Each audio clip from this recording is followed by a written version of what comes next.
حاولت ان انا اكلم كذا حد من الفود بلوجرز وبيتكلموا في ارقام غريبه خالص.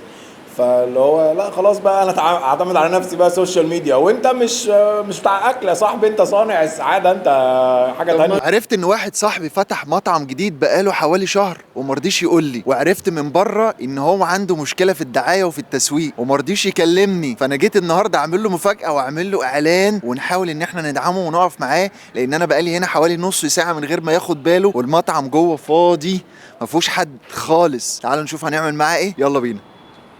السلام عليكم.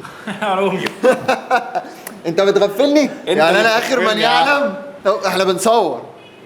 تعالى هنا بقى كده، تعالى. يعني انا اخر واحد يعرف انك فتحت، وكمان اعرف انك مش عارف تعمل دعايه وتسويق. ما هو يا عم الصراحه الناس بتتكلم في حاجات غريبه قوي والله. ايه بقى اللي حصل؟ احكي لي. حاولت ان انا اكلم كذا حد من الفود بلوجرز وبيتكلموا في ارقام غريبه خالص. فاللي هو لا خلاص بقى انا اعتمد على نفسي بقى سوشيال ميديا. وانت مش بتاع اكل يا صاحبي، انت صانع السعاده، انت حاجه طب تانية. ما صانع السعاده بيصنع السعاده للناس كلها، مش اصنع السعاده لصاحبي يعني. طب قول لي يمكن اقدر اساعد.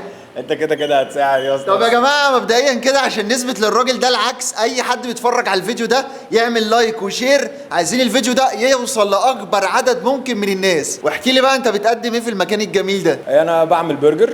حلو. بعمل 4 سندوتشات برجر، ما بعملش حاجه زياده يعني. 4 بس خالص. حلو جدا. والسندوتش العادي. يا جماعه انا مش فود بلوجر، بس انتوا عارفين ان انا اكيل وهقول رايي بصراحه، مش عشان صاحبي. لا انا عايز بكل صراحه. بكل صراحه وكل والله مصداقيه. بكل صراحه اقول.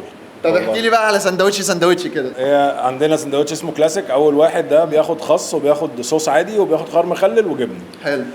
بدايه من التاني اللي هو كلامزي على اسم المكان. كلامزي، ايوه. ايه قصه كلامزي دي بقى؟ كلامزي يعني عشوائيه، يعني دهوله. وانا بحس ان البرجر لوحده اصلا انت كل ما بتاكل قطمه لازم طبعا فدهوله خالص بقى. فبنبتدي من اول كلامزي، نبتدي بقى شويه الاختلافات البسيطه. يعني كلامزي بياخد خس وبياخد خيار مخلل وبياخد مشروم وبياخد بيكن وبياخد بصل متكرمل وبياخد جبن. بعد كده عندنا فايتر ده بقى جديد وغريب، والناس اللي بتحب التوم هي بس اللي هتتبسط منه. هنجرب.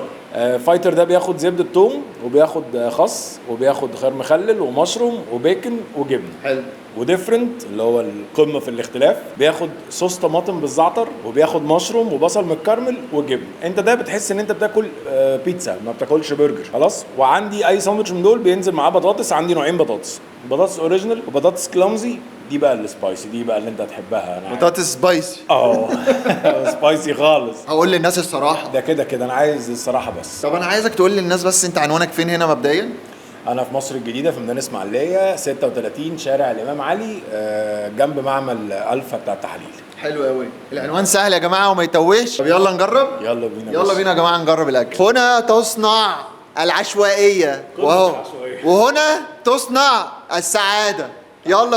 يلا بينا نجرب الاكل وبدون مجاملات حتى ولو صاحبي. في البدايه لفت انتباهي بصراحه نظافه الاكل والخامات المستخدمه من اول العيش لحد الصوصات، واللحمه البلدي اللي بيشتغل بيها بصراحه جميله جدا. سندوتشات حلوه قوي، وهو عامل اختراعات اول مره اجربها بصراحه. والبطاطس السبايسي دي في حته تانية واختراع بجد يا جماعه. والعيش البريوش بيدي طعم مختلف خالص للاكل. بصراحه اقدر اقول لكم تعالوا جربوا الاكل عنده، هيعجبكم جدا جدا. ومش بس كده، في خصم 20% لكل متابعين صانع السعادة. ولو وصلت لحد هنا من الفيديو ممكن تعمل لايك وشير، ويلا سلام.